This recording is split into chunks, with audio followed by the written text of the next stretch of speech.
কাঠের মূর্তিটি কাঠের টুকরো খেয়ে ফেলল এবং তার পেটের বিশাল গর্তটি তাৎক্ষণিকভাবে মেরামত হয়ে গেল। তবে শীঘ্রই ক্ষুধা ফিরে এলো। পেট ভরানোর জন্য সে ধীরে ধীরে মন্ত্র উচ্চারণ করল এবং অসংখ্য টুকরো টুকরো করে একটি নতুন কাঠের মূর্তি তৈরি করল। কিন্তু নতুন কাঠের মূর্তিটি ঘরে প্রবেশ করার সাথে সাথেই হঠাৎ আরেকটি কাঠের মূর্তি তাকে চেপে ধরল। দুটি কাঠের মূর্তি একে অপরের দিকে টান দিল এবং টেনে ধরল যতক্ষণ না নতুন কাঠের মূর্তিটি টুকরো টুকরো হয়ে গেল। তাতে দেখা গেল মাটিতে ছড়িয়ে ছিটিয়ে থাকা খাবারের স্তূপ। প্রথম কাঠের মূর্তিটি কাঠের টুকরো তুলে তা খেতে শুরু করল।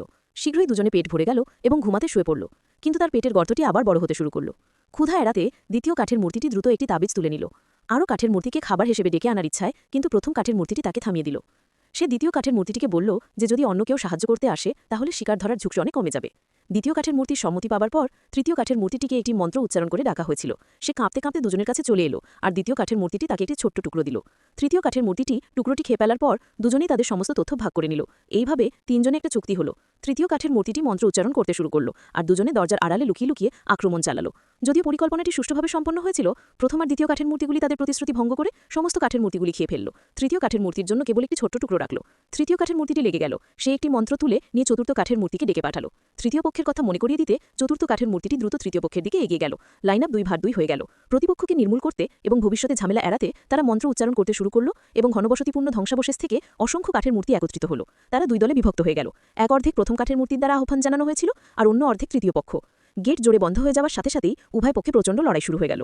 তারা একে অপরের সাথে লড়াই করল এবং শীঘ্রই মাটিতে কাঠের টুকরোর একটি বিশাল স্তূপ পড়েছিল। এক ভয়ঙ্কর যুদ্ধের পর কাঠের মূর্তির সংখ্যা ধীরে ধীরে কমতে শুরু করল। তারা কি জানত যে এই দৃশ্য দেখার জন্য তাদের কেবল একবার কুকুরের মাথায় ক্লিক করতে হবে যাতে তাদের ভবিষ্যৎ সুহাম হয় এবং সফল হয়? অবশেষে কেবল প্রথম আর তৃতীয় কাঠের মূর্তিগুলি রয়ে গেল, যারা একটা চমকচির টিপ ধরাইয়ে লড়াইয়ে আবদ্ধ ছিল। তারা কেউই কারোর কাছে নতি স্বীকার করবে না এবং তারা একে অপরকে নির্মূল করার জন্য প্রতিজ্ঞাবদ্ধ। ঠিক এই সংকটময় মুহূর্তে উডেন ম্যান নাম্বার 3 অন্যটির জিভ কামড়ে নিল। উডেন ম্যান নাম্বার 1 যন্ত্রণায় চিৎকার করে এক ঘুষিতে অন্যটির মাথাগুলি ভেঙে দিল। অবশেষে কেবল উডেন ম্যান নাম্বার 1ই রয়ে গেল, যে প্ল্যাটফর্মে একা দাঁড়িয়েছিল। যখন মাটির খাবার ধীরে ধীরে শেষ হয়ে যাচ্ছিল তখন উডেন ম্যান নাম্বার 1-এর মনে পড়ল যে তাকে একটি মন্ত্র উচ্চারণ করতে হবে। সে মাটি থেকে একটি তাবিজ তুলে নিল, দরজার আড়ালে লুকিয়ে মন্ত্র দিয়ে আক্রমণ চালানোর জন্য প্রস্তুত নিল। কিন্তু তার ভয়ের বিষয় সে দেখতে পেল যে সে কোনো শব্দ করতে পারছে না। পিছনে ফিরে দেখা গেল যে তার জিভটা উডেন ম্যান নাম্বার 3 কামড়ে ধরেছিল। অবশেষে উডেন ম্যান নাম্বার 1